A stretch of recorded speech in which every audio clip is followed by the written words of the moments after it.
artistas que hayan nacido de Despeñaderos para arriba no deben ocuparse de temas andaluces, porque no les salen. Bueno, es una opinión, sabemos que hay artistas espléndidos que nacieron de Despeñaderos para arriba y que sí se ocupan de estos asuntos y además lo hacen muy bien, pero bueno, son opiniones y yo lo quería indicársela. Vamos a cambiar un poquillo de tercio.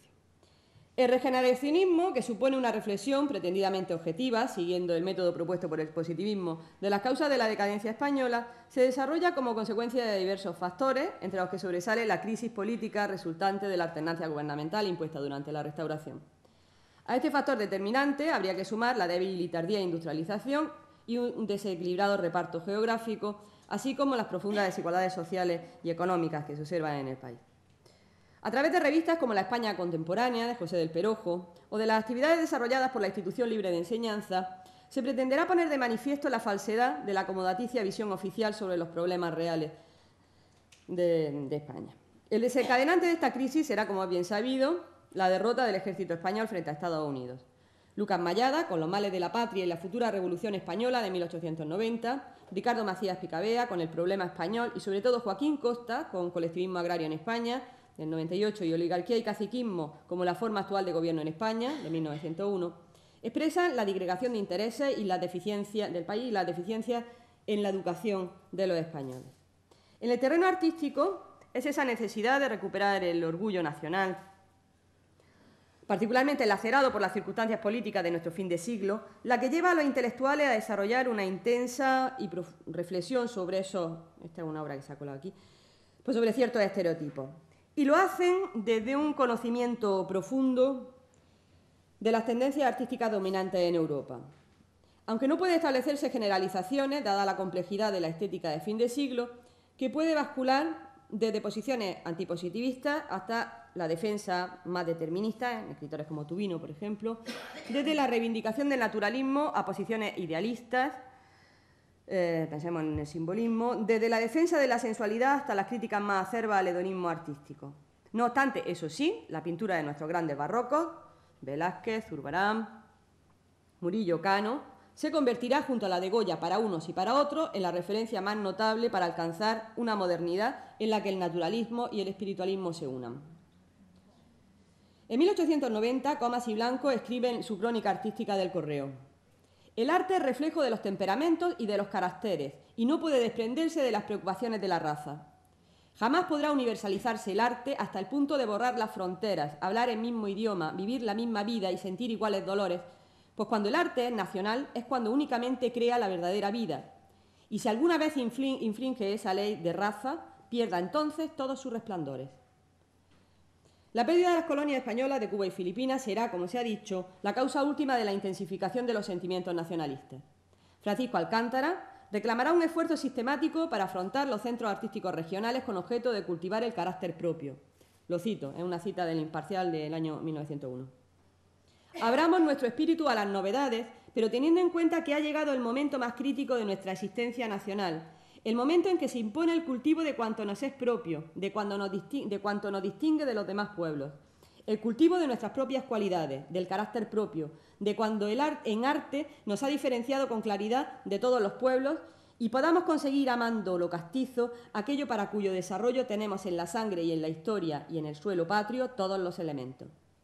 Y es que psicológicamente la pérdida de ultramar afectó, no por el hecho en sí de la pérdida territorial, sino porque suponía el último vestigio del Imperio español, que había sido un importante sustento simbólico y moral de la conciencia unitaria de lo español. Unamuno publica en 1895, comienza a publicar en esa colección de ensayos que aparecen en la España Moderna, la revista de la España Moderna, en torno al casticismo. En uno de ellos escribe: el arte parece ir más asido al ser y más ligado a la mente de la nacionalidad. Bien, como saben, esta crisis política determina un análisis de la historia española, tanto pasada como esencialmente la contemporánea, al experimentarse la imperiosa necesidad de reflexionar sobre las claves de la identidad nacional. Y en el paisaje y en el clima, especialmente los castellanos, pues, y en los tipos que pueblan ese paisaje, se quieren buscar esas claves en el medio físico y en los tipos humanos, porque se estiman herederos de una historia y de una cultura ligada a la tierra. Escribe Unamuno. La tradición eterna es lo que deben buscar los videntes de todo pueblo para elevarse a la luz. José Carlos Mayner, de La España Negra, apunte literario acerca de una obsesión, señala que para Unamuno el casticismo es una queratinización de lo intrahistórico, una suerte de falsa conciencia de fidelidad que en España amenaza la otrora vigorosa continuidad de la intrahistoria. Unamuno a veces lamentaba la retórica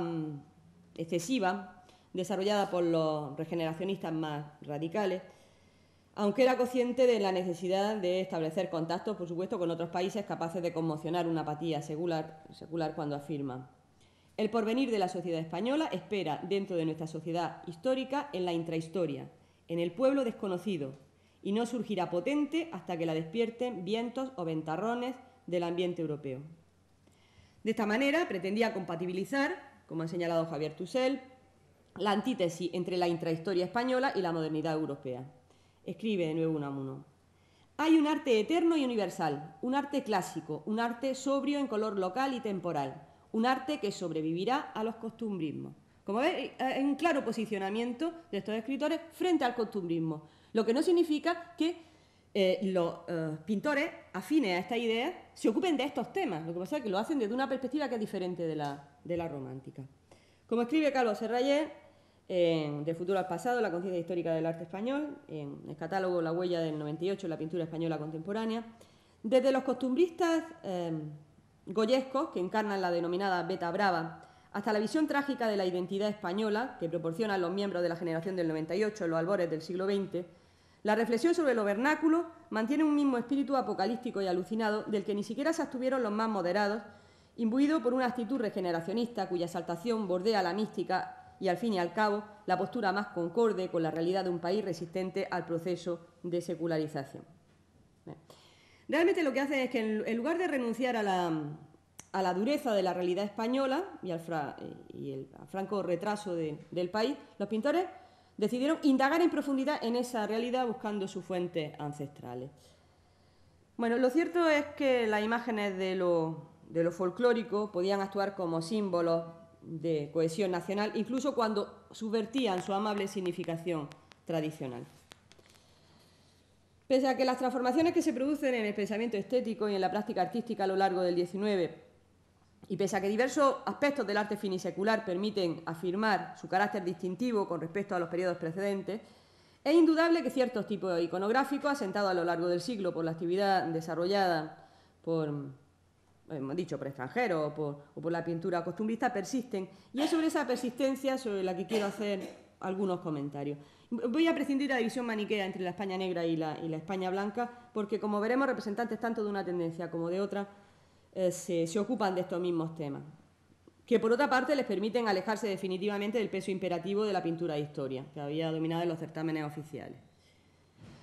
Con la codicia de los campos, expresada en La tierra de Álvar González, o con el conocido poema El mañana efímero, esa España de charanga y pandereta, cerrado y sacristía, devota de Frascuelo y de María, o más tarde,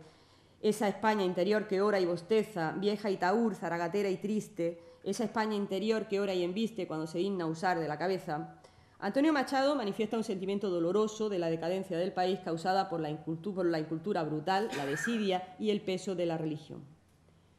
Reconocerse en las imágenes es el acertado título de esta sección dedicada al arte,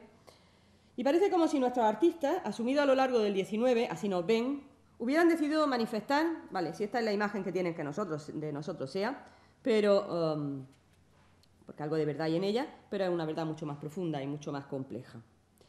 Regoyos, que está al tanto, como sabemos, de las innovaciones que están teniendo lugar en el arte europeo, el autor junto a Emil Verhaeren de La España Negra. Pues en este libro se escribe: